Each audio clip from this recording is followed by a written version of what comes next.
Good morning, everybody. Hope you're doing well. So, think about this. We're going to talk about what? We're going to talk about something called bookend workouts, right? Why am I talking about this? Because this is the one thing. This is something that you can use in cross country or track season, okay? But more specifically, I want you thinking about cross country season, right? And why are bookend workouts so helpful and beneficial, right? What can make them so good? And I want you to think about this. And again, if you're a coach or an athlete, welcome to the channel. If you enjoy the content enough to come back, please hit the like and the subscribe button. I greatly appreciate it. Okay. And you have direct access to me as a coach. blackbeltrunningcoach@gmail.com is my email address. You can reach out to me at any point in time for any questions about anything on this channel. But I want to talk about bookend workouts. And think about it this way. Think about bookend. Okay. I want you to think that means the bookend pieces of it are going to simulate what a race is. So why am I bringing this up? Well, think about cross-country season.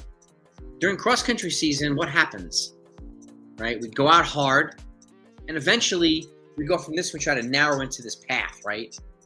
And then to the race and everything else. So we settle into paces, right? So we got a question ready. Angel, what's happening? You same week your first race starts. We'll get to that. We're going to show you today, Wednesday, and meet. Yeah, we'll get to that, Angel. We can do the book out. We'll do these bookend workouts first. And again, think about it. In cross country, you're going out, narrowing in and try to settle into the path, right? So you go out hard, you settle into the workout or settle into the race, and then at some point you're gonna try to do a hard finishing drive, right? Well, that's what I want you to think about in these bookend workouts. So I'm gonna give you 2 for cross country. I'm gonna give you 2 for college. Okay, whoever sees this, if you're a high school athlete, high school coach, college athlete, college coach. Okay, and again, let's get right to the high school. You're going to do a good warm-up, good drills and strides. You can even do a couple of transitional 200s in the beginning with a 200-meter jog just to help you find the pace in the workout. Okay? Workout 1 is you're going to start off with a 1K rep at 5K race pace. So if you're running cross-country, 5K, 6K race pace. This is boys and girls, you can use this. Okay, you take a 3-minute recovery, and in the middle of it, you can do 6 times an 800 or 5 times 1K with the 1-minute recovery at threshold pace. That's how you settle in, right? The threshold reps. Okay? And then you're going to take 3 minutes after the last one. And then you're going to do another 1K rep at your goal 5K pace. You can start at your current 5K pace and finish your goal 5K pace if you'd like. That's workout 1. Now, you can do this. You can do workout 2 for other folks, so you can progress from 1 to 2. Okay? Workout 2 is the same warm-up, drills and strides, 200s in the beginning. And then you start with a 1200 at 5K race pace. Let's just say it's current race pace. Then you take a 3-minute active recovery. Then you do that same thing in the middle. 6 times an 800 or 5 times 1K with a 1-minute recovery after each rep at threshold pace. So the pace is a little bit different here. Okay. This allows you to get a lot of VO2 max training in here while sneaking in some race pace stuff. And this is a good workout to do when you start to transition into the middle of the season. And then you're going to finish with a 1,200 meter rep at goal 5K pace again. Okay. Now, what this does, allows you to go out hard, settle in, which you're doing in the middle in the middle of the workout here with the threshold reps at a different pace, and then finish again with a hard rep at the end. That way, you're not having to rely on your last 100 meters, your last 200 meters. Because when you do that, if you're a distance runner and you have good middle distance runners who happen to be next to you, they might have an advantage in terms of finishing speed. So this is why I talk about tempos and thresholds and critical velocity, to put yourself in a position where you can kick from further out, okay? And take this thing out of their kick, or get yourself so far ahead that they can't catch you and outkick you, okay? But this workout right here, this simulates a cross-country race extremely well. It's something I use on a lot of athletes at the high school and college level with a lot of success, okay? So those are the 2 high school workouts. Now, let's transition over to college, okay? Similar, but different as well. College, you can do the same warm-up, drills and strides. You warm up and cool down might be a little bit longer depending on what year of college you're in. But the workout itself, you do a couple 200s. And then the workout itself, you do a 1,600 meter rep at 8K race pace. Take a 3-minute recovery. Then you can do 8 times an 800 or 6 times 1K at threshold pace with a 1-minute recovery. You take a 3-minute recovery after the last one and only the last one. And then you do another 1,600 meter rep at 8K race pace. And again, the 1,600 rep at the beginning could be at your current race pace, The 1600 rep at the end could be your goal race pace. It's up to you to decide what's best for you, what's best for your athletes, right? This is a good bookend workout at college level. Then you could progress towards number 2, or you can do some have do 1, some have do 2. Yeah, you can be your older, more experienced athletes. And this is more applicable to who? Most of the men who are running 8K and 10K. The first one you can do for women who train for 5K, 6K, but you can bring it down to 6 times an 800 and 5 times a K for the threshold reps, but still keep the same long rep in the beginning and the end. So workout 2 now, you do the same warm-up drills and strides, and you got 2K rep now at 8K race pace. So you're going a little bit longer in the race pace rep. Take a 3-minute recovery, and then 8 times an 800 or 6 times a K with the same 1-minute recovery at threshold pace. 3 minutes after the last one, 2K rep to finish it up at your goal race pace at 8K. Okay, so again, long rep, settle in, long rep. Okay, and this is exactly the type of workout that helps you transition into mid-season when races start to get a little bit more aggressive, pre-nationals, the bigger invitationals, and so on and so forth, right? Well, this allows you to kind of sneak in race pace here and there without having to do 12 weeks of really hard stuff at race pace, because that'd be a lot of hard stuff at race pace, and you're probably going to run your best race a little early. That's one thing we want to prevent and avoid. This also makes it easier to transition into the most intense part of training, should be the last month of cross country, not the first month. Okay, set yourself up just for success at the end of the season when it counts the most. Okay, so those are 2 bookend workouts at the high school level, 2 bookend workouts at the college level. I encourage you to consider plugging them in. And again, if you race on Saturdays, this is a good workout to do on a Tuesday. Okay, now back to your question 2. We're going to do the same week when your first race starts. I would start with threshold reps the first week, especially if you haven't done any other race, any of the workouts. Angel, I would start with threshold reps, just to kind of get the legs moving and to not race away, and also make sure that you recover effectively after that first workout into the race. So, but I would do that workout Tuesday, just like these workouts I would do Tuesday, then do a semi-long run Wednesday, a steady run on Thursday with a little bit of speed on the back end of it on Thursday, some 200s or whatever, then run easy on Friday, and then your Saturday race. Okay, and then your cool down Sunday, but if you have off on Sunday, then I would add some volume to the cool down on Saturday after the race, or just do the long one on Saturday if you're not racing. So hopefully that answers your question, Angel. But I would do for your first week, I would do some threshold reps, okay? And see where your fitness is at. If you haven't tested your fitness yet, and at this point, I would be testing. I encourage coaches to consider testing their athletes before the season starts. Test them at a mile or 3K, see where their fitness is at. That way it makes it easier for you to set training paces. Make sure your athletes are training in the right zones, right? That's a really, really important thing. And if you do that, setting them up to train in the right zones, then it makes it easier for them to perform and continue to progress forward. It makes it easier for the back end of the pack to work their way up towards the front end of the pack. And at the end of the day, you want to go from a 90-second spread to 60 seconds, but eventually 30 seconds if you can. At the worst, 45 seconds if you can do that.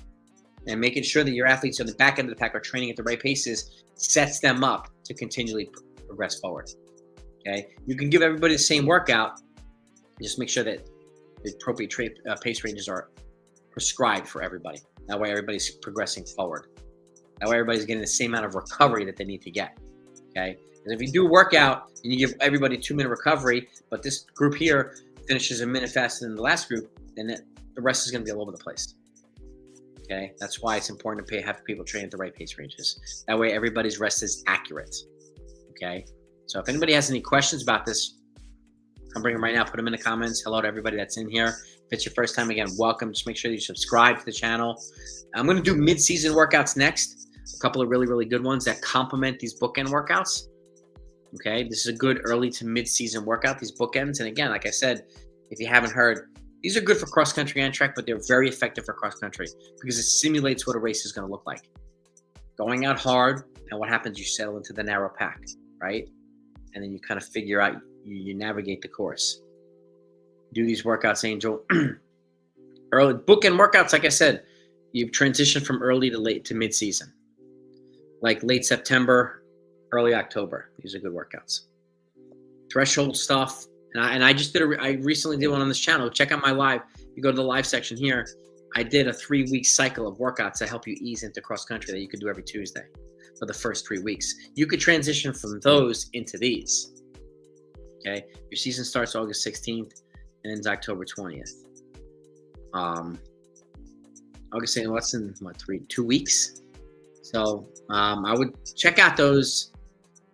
Check out the video that I did yesterday, the day before, a 3-week cycle of workouts, and I would start those. You can start those this coming week if you want, and do those for the first 3 Tuesdays, and then you can transition into something like this because your season's about 10 weeks long. You want to make sure that you time everything appropriately. But if you haven't done any speed development yet, I would encourage you to start that now.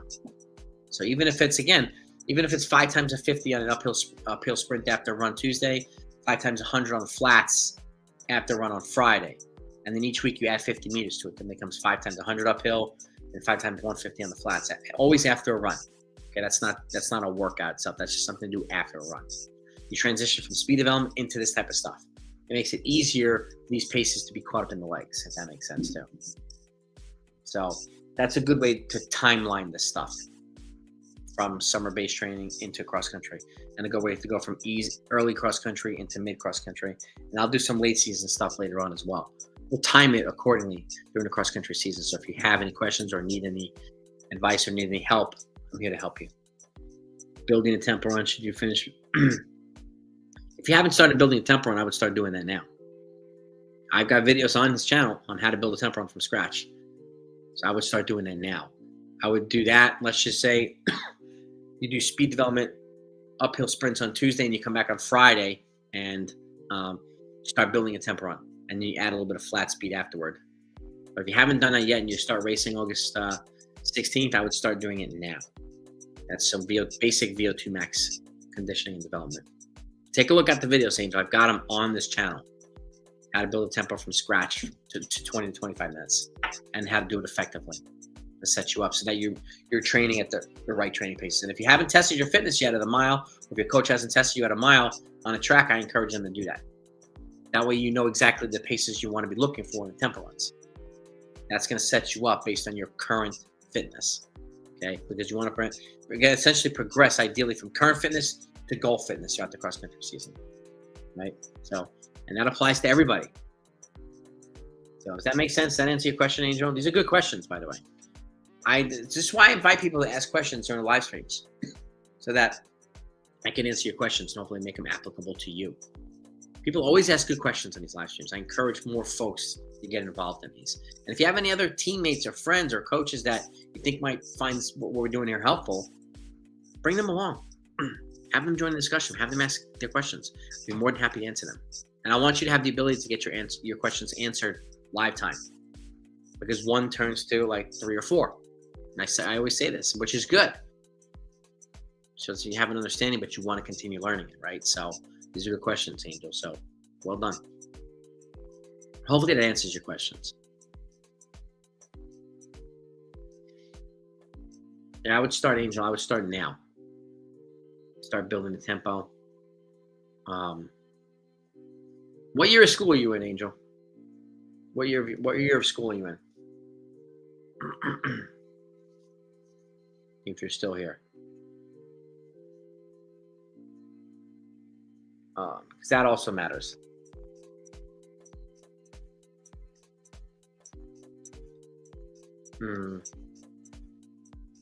Upcoming freshman in high school? If you're an upcoming freshman in high school, then I would do like 2 times 7.5 minutes with a 2-minute or 2:30 recovery in between each at tempo pace. And then the following week, try to do 15 minutes consecutively. Try to add the 2 pieces that you put separately the week before and see if you can do that. So that's how I would start there. Angel, that's what I would do. 2 times, or you can do 2 times a mile, right? And if you do 2 times a mile with a 2-minute recovery, a 2:30 recovery at tempo pace. Again, I would test your fitness first. See what you run for a mile and then base your tempo paces. Then you can do 2 times a mile at tempo pace, and then the following week you do 2 miles at tempo pace. Because you'll see how the workout progression happens the first 3 weeks of cross-country season. You go from tempo to race pace to shorter stuff.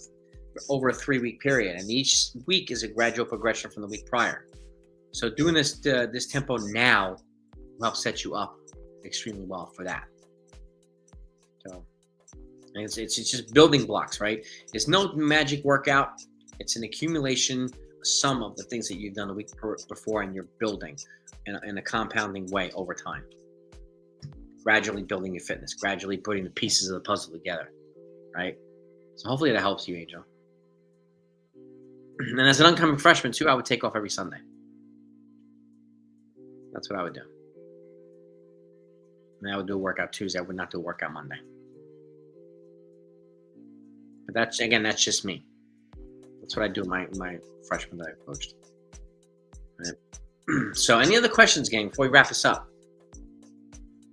Gotta get to work here. 6 minutes at 6 times 2, 620, and now this Friday, 12 minutes. So try to do your 12. Okay, that's good. That's essentially 2 times a mile. Try to do 12 minutes at that pace now. See if you can get there. And this is a building block for me too. 2 times 6 minutes, 12 minutes. Then 2 times 8, 16. 2 times 10, 20. That's a 6-week way to build a tempo to 20 minutes. So it's a good, maybe, I don't know if you maybe saw the video here, Angel. If you did, well done. Okay. Do 12 minutes at that pace. That's good. You're in a good spot, Angel. And then you'll see the workout progression. And you do tempo, you take a little recovery, then you race pace, a little bit of recovery, and some shorter stuff. And you'll see that you're not doing too much race pace too early in the season. Doing tempo, race pace faster. Tempo, race pace faster. You do each 3 weeks, you build on that. Okay, and then it makes it easier to progress to the next cycle of training. Sub 18 minutes in the 5K. Is it possible if you run 2:18, 5:15? Yes. With a 2:18, you can get close to the 5 minutes for the mile, like 5:05. That'll put you in the low 17 range. So yes, that's possible. Yes, that's possible. 5:15. If you can do tempos, if you can get used to 6-minute pace for tempos, I would try to get close to 6 minutes instead of 6:20. Over time, you can do 6-minute pace and you can build that towards 20 minutes. You'll be in good shape. You'll be in good shape for a mile, 800, 5K, 3K, everything in between. So you're on the right track, Andrew. You're on the right track. You're doing the right things. Just sequentially, it's important to kind of build off of what you did the week prior. If that makes sense. But I want to thank everybody for coming on. Angel, good questions, man. Again, if you have any questions, here, this is my email address. Okay, I'm putting it in the comments here. Okay, I'm going to put it up on the screen. blackbeltrunningcoach@gmail.com. Okay, that's my my personal email address. If you have any questions about this. So for those that know, yes, Black Belt Running Coach. I have black belts in multiple martial arts and been coaching for the last 2 decades. So I wanted to put the two together. It's easier, remember. Doing easier tempos with big hills. One is for being too slow. Not necessarily a tempo, but if you're doing like an up tempo or a steady run, that's good.